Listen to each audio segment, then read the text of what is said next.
खुलुमबाय बेयो बड'लेण्ड एंखं टेलिभिजन दिनै 2025 मंगलबार खालि सानसेनि बरादखौ नोंथांमोननि खाथियाव लाबोदों आं सदानन्द दैमारिया।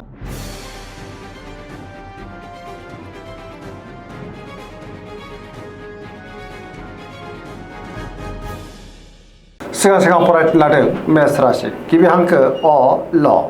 दिनैनि साना जोबोर मोजां बहानिफ्रायबो दिनै हरखाबै मोजां खौरांबो फैनो हागौ जेरावबो जाफुंसारगोन सुथुरखौ दिनै गोरलैयैनो फेजेननोबो हागोन बहाबा हान्थिनो एबा दावबायनो खाबु मोननो हागौ आरो मोजाङैनो हान्थिनोबो हागोन गोसोनि साननायफोरा दिनै मोगथाङाव जाफुंनोबो हागौ मावनो लानाय खामानिफोरा दिनै गोरलैयैनो मावफुंजानोबो हागौ देहाया मोजाङैनो थागोन रांखावरियाव मोजां होनजायो बेफार फालांगियावबो दिनै जोबोर मोजां मुलाम्फा मोननो हागोन आरो आयाबो बांनो हागौ गुबुननि गोसोखौ दिनै गोरलैयैनो बोनोबो हागोन सोरजोंबा बाख्नायजानो हागौ न'खराव दिनै बिसि फिसायनि गेजेराव अननानै फैगोन गोसोनि बोलोआ दिनै बांनोबो हागौ समाजाव बयजोंबो मान होजागोन सेंग्रा सिख्लाफ्रा गावबा गावनि गोसोनि साननायफोरखौ फोरमायलायनो हागोन फरायसाफ्रा दिनै फरायनायाव गोसो दुंखांगोन आरो मोजां फिथाइ मोननो हागोन धोरोमारि बिथिङावबो गोसो दुंखांनो हागौ पजिटिभ एनार्जिनि गोहोम गोग्लैगोन सरासनस्रायै दिनै साना जोबोर मोजां आरो मोजाङैनो बारग'लांगोन।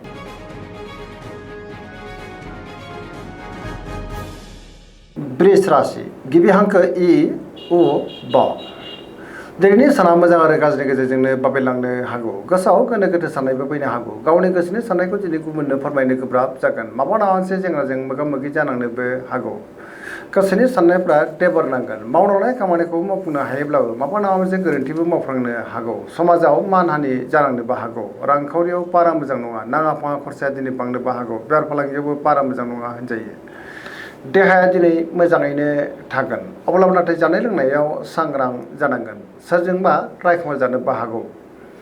लोगोफोरनिफ्राय हेफाजाब लानांनो हागौ गोसोनि साननायफ्रा दिनै टेबर नांगोन आरो नेगेटिभ एनार्जिनि गोहोम गोग्लैनोबो हागौ बहाबा हान्थियोब्ला दिनै लामा सामायाव सांग्रां जानांगोन।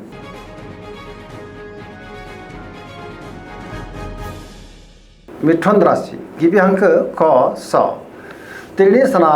जोबोर मोजां गोसोखौ दिनै जोबोर गोजोननाय मोनगोन सोरजोंबा बाख्नायजानोबो हागौ बहाबा हान्थिनो एबा दावबायनो खाबु मोननो हागौ आरो मोजाङैनो हान्थिनोबो हागोन गोसोआव गोथों आरो गोग्गो साननाय फैगोन गियाननि आंखाल जानाय नङा देहाया दिनै मोजाङैनो थागोन रांखावरियाव जोबोर मोजां होनजायो बेफार फालांगियावबो दिनै जोबोर मोजां मुलाम्फा मोननोबो हागोन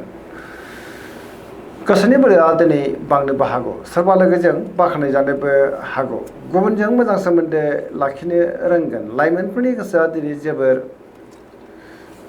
खुसि जागोन आरो गावबा गावनि गोसोनि साननायफोरखौ फोरमायलायनोबो हागोन पजिटिभ एनार्जिनि गोहोम गोग्लैगोन मोनफ्रोमबो बिथिङावनो दिनै जाफुंसारनो हागौ।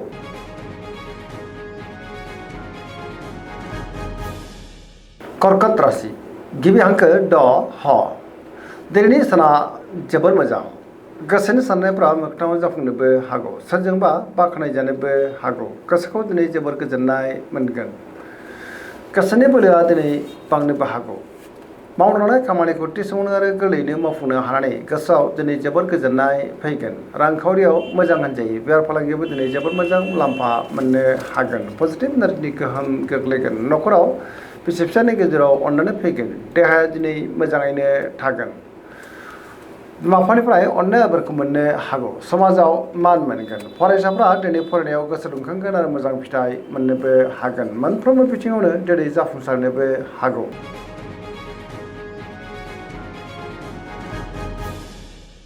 सिंह राशि गिबि हांखो म ट दिनैनि साना मोजां आरो गाज्रिनि गेजेरजोंनो बाबेलांनो हागौ गोसोखौ दिनै जोबोर उसुखुथु मोननोबो हागौ सिगांनि बबेबा जेंनाया गोसोआव दिनै गोजोननाय लाबोआ जानोबो हागौ गोसोआव दिनै नेगेटिभ साननायबो फैगोन गोनो गोथो साननाय फैगोन मावनो लानाय खामानिखौ थि समावनो आरो गोरलैयैनो मावफुंनो गोब्राब जानोबो हागौ लोगोफोरनिफ्राय हेफाजाब लानांनोबो हागौ बहाबा हान्थिनो एबा दावबायनो खाबु मोनोब्लाबो लामा सामायाव दिनै सांग्रां जानांगोन मोननो गोनांखौ दिनै मोननो गोब्राब जानोबो हागौ रांखावरियाव मोजां नङा बेफार फालांगियावबो दिनै बारा मोजां नङा होनजायो न'खराव बिदा फंबायनिफ्राय हेफाजाबखौ मोननो हागोन गुबुननि गोसोखौ नाथाय बोनो गोब्राब जागोन देहाया मोजाङैनो थागोन अब्लाबो नाथाय जानाय लोंनायाव सांग्रां जानांगोन बयजोंबो गोरोबनो दिनै गोब्राब जानोबो हागौ लोगोफोरनिफ्राय हेफाजाब मोननो दिनै गोब्राब जानोबो हागौ।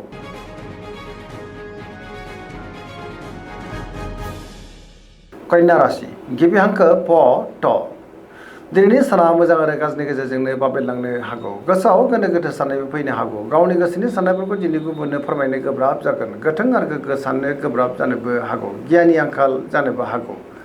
रांखावरियाव मोजां होनजायो बेफार फालांगियावबो दिनै जोबोद मोजां मुलाम्फा मोननोबो हागोन देहाया दिनै मोजाङैनो थागोन गोबां मुंदांखा सुबुंजों दिनै लोगो मोनज्लायनोबो हागौ न'खराव बिसि फिसायनि गेजेराव अननानै फैगोन गोबां खामानियाव दिनै मुखुबबो थागोन सोरजोंबा रायखोमा जानोबो हागौ गियाननि आंखाल जानोबो हागौ आरो नेगेटिभ एनार्जिनि गोहोम गोग्लैगोन लाइमोनफोरनि गोसोआ दिनै जोबोर आला खाला जानोबो हागौ आरो गावबा गावनि गोसोनि साननायफोरखौ दिनै फोरमायलायनोबो गोब्राब जानोबो हागौ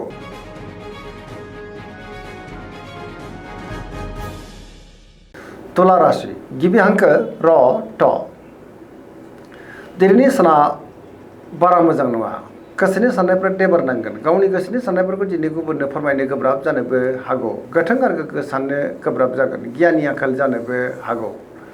मावलांनाय खामानिखौ दिनै मावफुंनायाव माबा मोनसे हेंथाबो फैनो हागौ देहाया दिनै बारा मोजां थानाय नङा गोबां रोखोमनि देहायारि जेंनाजों मोगा मोगि जानांनोबो हागौ सिगांनि जेंनाया दिनै गोसोआव उसुखुथु लाबोनोबो हागौ रांखावरियाव मोजां अब्लाबो नाथाय खरसाया बांनोबो हागौ बेफार फालांगियाव मोजां होनजायो सोरजोंबा रायखोमा जानोबो हागौ लोगोफोरनिफ्राय दिनै हेफाजाब मोननो गोब्राब जानोबो हागौ गोदान थांखि लानो रोंनाय नङा सेंग्रा सिख्लाफोरनि गोसोआ दिनै जोबोर आला खाला जागोन गावबा गावनि गोसोनि साननायखौ दिनै फोरमायनोबो गोब्राब जानोबो हागौ आरो नेगेटिभ एनार्जिनि गोहोमबो गोग्लैनो हागौ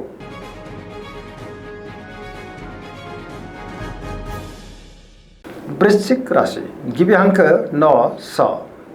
दिनैनि साना जोबोर मोजां गोसोनि साननायफोरा दिनै मोगथाङाव जाफुंनोबो हागौ पजिटिभ एनार्जिनि गोहोम गोग्लैगोन गोबां मोजां खाबु दिनै मोननो हागौ सिगांनि बबेबा आद्रा खामानिखौ दिनै गोरलैयैनो मावफुंजोबनो हागोन गोसोआव गोथों आरो गोग्गो साननाय फैगोन गियाननि आंखाल जानाय नङा सोरबा लोगोजों बाख्नाय जानो हागौ गुबुननिफ्राय थोजासे हेफाजाबबो मोननो हागौ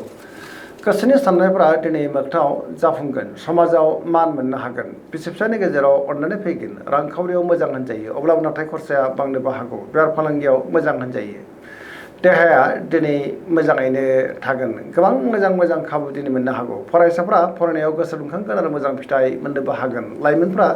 जोबोर रमान्टिक जागोन आरो गावबा गावनि गोसोनि साननायफोरखौ दिनै फोरमायलायनोबो हागोन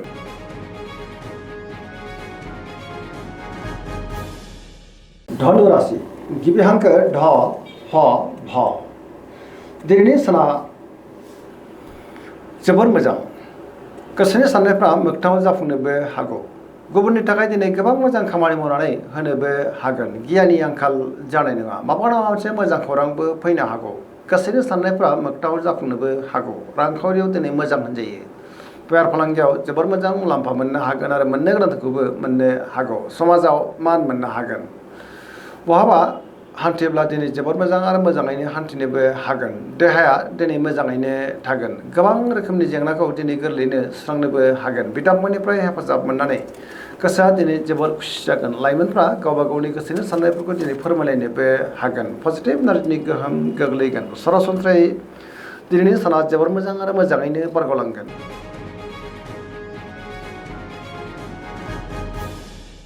मकर राशि गिबि हांखो ख ज दिनैनि साना जोबोर मोजां गोसोनि साननायफोरा दिनै मोगथाङाव जाफुंनोबो हागौ मावलांनाय खामानिखौ थि समावनो आरो गोरलैयैनो मावफुंनोबो हागोन गियाननि आंखाल जानाय नङा गोबां मोजां खाबुबो दिनै मोननो हागौ मोननो गोनांखौबो दिनै मोननो हागौ बेफार फालांगियाव जोबोर मोजां मुलाम्फा मोननो हागोन गुबुनजों दिनै मोजां सोमोन्दो लाखिनोबो रोंगोन मोनफ्रोमबो खामानिखौनो दिनै गोरलैयैनो मावफुंलांनो हागोन गोदान खामानियावबो आखाइ होजेननो हागोन बिथांमोननिफ्राय हेफाजाब मोननो हागौ बिमा बिफानि अननाय आबोरखौ दिनै मोननोबो हागौ सेंग्रा सिख्लाफ्रा गावबा गावनि गोसोनि साननायफोरखौ फोरमायनो हागोन फरायसाफ्रा दिनै फरायनायाव गोसो दुंखांगोन आरो मोजां फिथाइ मोननोबो हागोन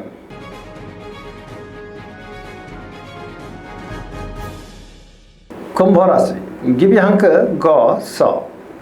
दिनैनि साना मोजां आरो गाज्रिनि गेजेरजोंनो बाबेनलांनो हागौ गावनि गोसोनि साननायफोरखौ दिनै गुबुननो फोरमायनो गोब्राब जागोन गोसोआव गोनो गोथो साननायबो फैनो हागौ सिगांनि बबेबा जेंनाया गोसोआव दिनै जिंगा लाबोनोबो हागौ मावलांनाय खामानिखौ मावफुंनो हायोब्लाबो माबा मोनसे गोरोन्थि जालांनो हागौ बहानिफ्रायबा हरखाबै गाज्रि खौरांबो फैनो हागौ समाजाव मानहानि जालांनोबो हागौ गोबां मुंदांखा सुबुंजों दिनै बहाबा लोगो मोनज्लायगोन अब्लाबो नाथाय सांग्रां जानांगोन रांखावरियाव बारा मोजां नङा नाङा फाङा खरसाया दिनै बांनोबो हागौ बेफार फालांगियाव बारा मोजां नङा होनजायो देहाया दिनै बारा मोजां थानाय नङा गोबां रोखोमनि देहायारि जेंनाजों मोगा मोगि जानानैबो हागौ जानाय लोंनायाव सांग्रां जानांगोन बहाबा हान्थिनो एबा दावबायनो खाबु मोननोबो हागौ आरो मोजाङैनो हान्थिनोबो हागोन अब्लाबो नाथाय नेगेटिभ एनार्जिनि गोहोमबो गोग्लैनो हागौ मोनफ्रोमबो बिथिङावनो दिनै सांग्रां जानाया गाहाम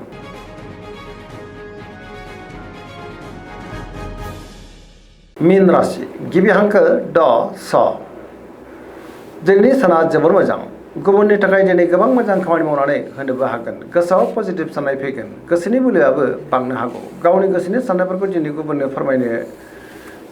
हागोन देहाया दिनै मोजाङैनो थागोन रांखावरियाव जोबोर मोजां होनजायो बेफार फालांगियावबो जोबोर मोजां न'खराव बिसि फिसायनि गेजेराव अननानै फैगोन सोरजोंबा बाख्नाय जानानै गोसोआव दिनै गोजोननाय फैगोन लाइमोनफोरनि गोसोआ जोबोर रमान्टिक जागोन आरो गावबा गावनि गोसोनि साननायफोरखौ फोरमायलायनोबो हागोन फरायसाफ्रा दिनै फरायनायाव गोसो दुंखांगोन आरो मोजां फिथाइ मोननोबो हागोन पजिटिभ एनार्जिनि गोहोम गोग्लैगोन दिनैनि राशि फरायनाय एसेनोसै जोबनायाव बेखौनो खावलायो जाहाथे नोंथांमोना सानफ्रामबो जोंनि बे बड'लेण्ड इंखं टेलिभिजनखौ नायबाय थायो आरो साबस्क्राइब खालामो लोगोसे लाइक खालामो आरो शेयार खालामो एसेनोसै गोजोन्थों